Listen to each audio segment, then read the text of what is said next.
হচ্ছে বলবা। বল নাও, okay start.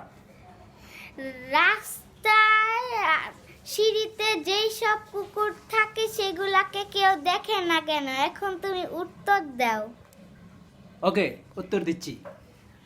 রাস্তায় এবং সিঁড়িতে যেসব কুকুর থাকে, অনেক কুকুর থাকে, এই কুকুরদের কোনো মালিক নাই, এগুলিকে কেউ পরিষ্কার করে না, পরিষ্কার রাখে না, ভ্যাকসিন মুক্ত করে না, ফলে এবং গেটও অফ রাখে, অফ করে না, ওপেন রাখে, ফলে গেটে এবং সিঁড়িতে কুকুর আসে, কুকুর শুয়ে থাকে এবং কুকুরগুলো একটা কুকুর আরেকটা কুকুরকে কামড় দিয়ে ওদের গায়ে ক্ষত বিক্ষত হয়ে থাকে এবং এরা জীবাণু নিয়ে সিঁড়িতে বসে থাকে এবং বাচ্চারা যখন সিঁড়ি দিয়ে নামে এবং রাস্তা দিয়ে যায়, গেট থেকে বের হয়, তখন এই কুকুরগুলো ওরা দেখে এবং বাচ্চারা ভয় পায় এবং কুকুর জীবাণু নিয়ে ঘোরাঘুরি করে।